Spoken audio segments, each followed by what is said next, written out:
Blessings and peace, beloved. Thank you for joining us once again for our Great Controversy devotional series, where we are using the book Christ Triumphant that deals with the issues that are contained in this great struggle between Christ and Satan. The devotional thought for today, April the 13th, is entitled Israel's Experience Reminds Us of Sabbath Importance. And the scripture reading is Exodus chapter 16, verses 29 and 30 from the New Revised Standard Version. See, the Lord has given you the Sabbath. Therefore, on the sixth day, he gives you food for 2 days. Each of you stay where you are. Do not leave your place on the seventh day. So the people rested on the seventh day. Before the law was given from Sinai, God wrought a miracle each week to impress the people with the sanctity of the Sabbath. He rained manna from heaven for their food, and each day they gathered this manna. But on the sixth day they gathered twice as much as usual, according to the directions of Moses. Here in this 21st century after Christ, we have encouragement. When we do our crusades and our evangelism, our evangelistic series, our Bible seminar, whatever we choose to call it, whenever we do Bible studies with people, and it comes the Sabbath issue, what tests and tries the faith of people is that if they keep the Sabbath, they're not going to have any, they're going to lose their jobs, they're going to starve. But you know that that's impossible. Do you know that it is impossible for you to lose as a result of keeping the Sabbath? Do you know that it is impossible for you to lose in following God? You don't lose nothing. You only gain. How do we know this? In order to impress upon their minds of the sanctity of the Sabbath, God gave them manna on the sixth day, 2 days worth. So they'd never lost. They gained rest on the Sabbath. They did not go out and have to do anything where food was concerned. God provided for them. So when people are challenged with keeping the Sabbath, you must allow them to know and understand that they are not going to lose. They're going to lose if they believe that they're going to lose. But if they trust in God and believe His word, they are never going to lose. You cannot lose with God, because God set the example that He will provide for you if you choose to keep the Sabbath. That you cannot lose, you're only going to win. So keeping the Sabbath is a win-win situation. You can't lose money. Whether you have a supermarket, whether you have a store, you're not going to lose money. When you keep the Sabbath, you're not going to lose, beloved. You're only going to gain. Because you don't know what is going to happen to you, because you don't know the future, that one day you open your store on the Sabbath and the thieves come through and break in and steal and rob your store, and they shoot you, kill you, you are dead. You don't know what was for your reality. The Sabbath always saves you. Obedience to God always saves you. Obedience to God always causes you to gain, but because we don't practice ourselves to see the blessing, we lose sight of the blessing, and then we think that we are losing, but in actuality, we have gained and are winning, but we have believed the lie that we are going to lose. And when you believe that lie, obviously then we lose. So each day they gathered this manna, but on the sixth day they gathered twice as much as usual, according to the directions of Moses. This is for our encouragement to see that we are not going to lose in following Christ. And the children of Israel did eat manna 40 years. 40 years. So God, if you know, God is going to take care of you at least minimum 40 years. Minimum. But God is not limited to time. God is going to take care of you for eternity. And the children of Israel did eat manna 40 years until they came to a land inhabited. They did eat manna until they came into the borders of the land of Canaan. Thus for 40 years, God worked a miracle before His people each week to show them that His Sabbath was a sacred day. They had 40 years of learning. They had 40 years of lessons teaching them to value the Sabbath, teaching them to honor the Sabbath. You can't lose, beloved. You don't have to break the Sabbath. God will provide for you food. God will provide for you food. You know, one day I was going to New York City, and our flight got delayed. And our flight got delayed where we were coming from, and then it got a next delay. And we reached New York City on Friday night. And so I said to myself, we have to go and buy food. So we went to some supermarket. We bought some food because I justified it because the ass has fallen into the well. Therefore, I have to buy this food. And I bought the food. I think I overspent. I was angry that I overspent too. And nothing was working on that trip. In making our way back home, nothing worked out. So much delays in the airline. But God's hand was upon it all. And so I bought the food, and immediately after I bought the food, a friend of mine living in New York called me and said, "Hey, where are you? I am bringing you food." I never had to break the Sabbath to buy that food. Somebody came and brought me better food than I bought. I was so angry at myself, beloved. And so, yes, logically in the situation, we say, you know what, beloved? We must choose honoring God first. We must choose honoring God first. Sometimes we seek to handle the situations logically. But we must know that God has our back.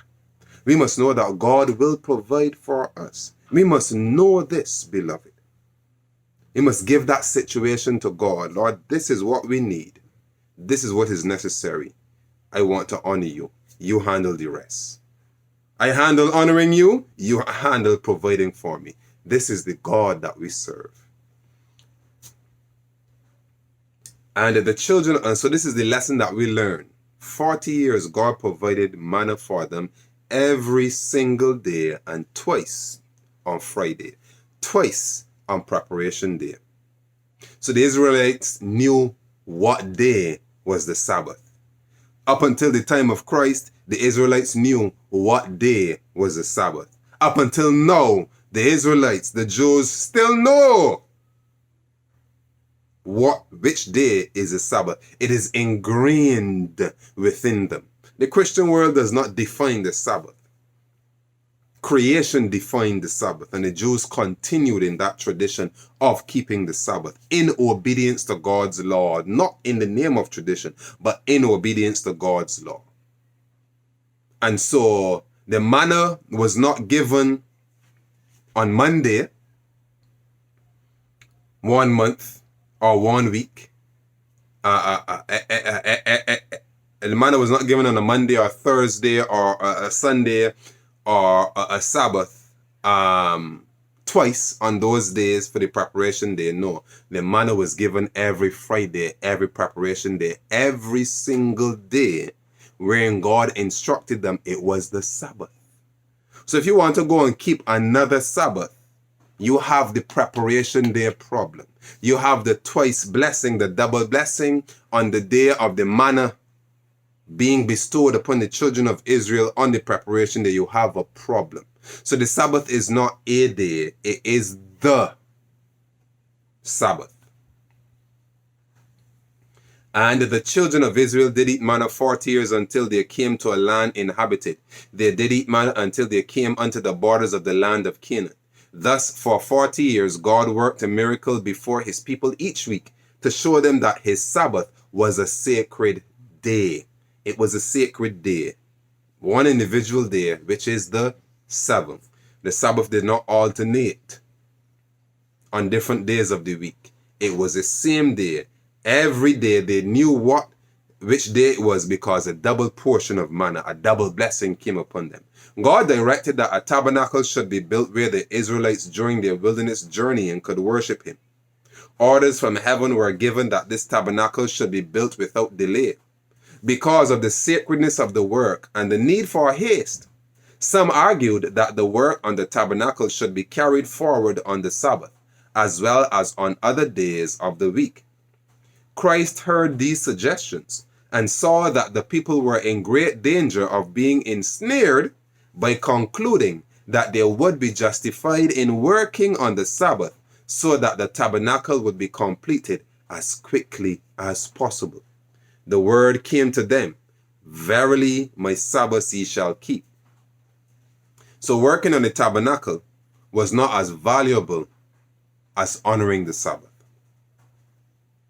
So the Jews, in ministering in the things of the tabernacle, the priests in ministering in the things of the tabernacle, were preserving the sanctity of the Sabbath and the sanctity of God. So it preserved the sanctity. But in the building of the tabernacle, it would have been desecrating the sanctity of the Sabbath. So all the work that the priests had to do, where sacrifices on the Sabbath were concerned, were preserving the sanctity of the Sabbath. But building the tabernacle would not have been preserving the sanctity of the Sabbath. The word came to them, "Verily my Sabbath ye shall keep," though the work on the tabernacle must be carried forward with expedition. The Sabbath must not be employed as a working day. Even the work on the Lord's house must give way to the sacred observance of the Lord's rest day. Thus God is jealous for the honor of his memorial of creation. The Sabbath is a token between God and his people. It is a holy day given by the Creator to us as a day upon which to rest and reflect upon sacred things. God designed it to be observed through every age as a perpetual covenant. So, we rest and we reflect upon sacred things on the Sabbath. We don't call our family members and get into common conversation with our family members. We don't call our friends and get into common conversation with our friends. We don't go do common things. It's a day of rest and reflecting upon sacred things. As we refrain, so it's not simply a day of rest. So the argument in Adventist circles that it's a day of rest. No, it's a day of rest and sanctity, where we reflect on sacred things. As we refrain from labor on the seventh day, we testify to the world that we are on God's side, and we are striving to live in perfect conformity to his commandments. Thus we recognize as our sovereign the God who made the world in 6 days and rested on the Sabbath. The true Sabbath is to be restored to its rightful position as God's rest day away, because the Sabbath shows that God was creator.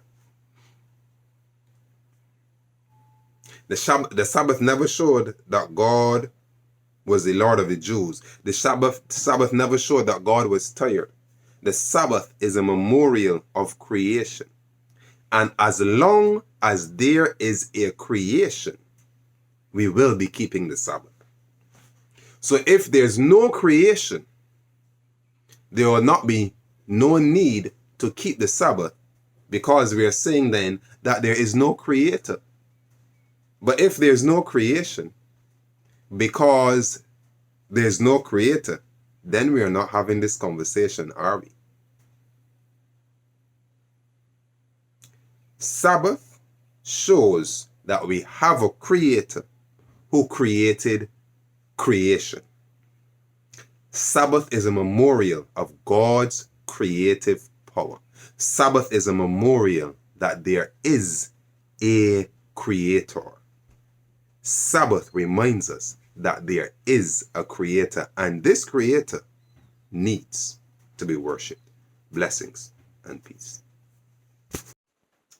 Thank you for watching. We really appreciate it. Don't forget to like and share this video. Also remember to subscribe and smash that notification bell so you don't miss out on any upcoming video.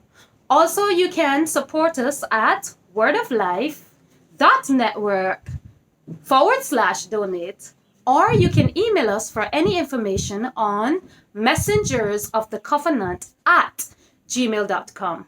Thank you for watching. Thank you for your time. God bless you. Blessings and peace.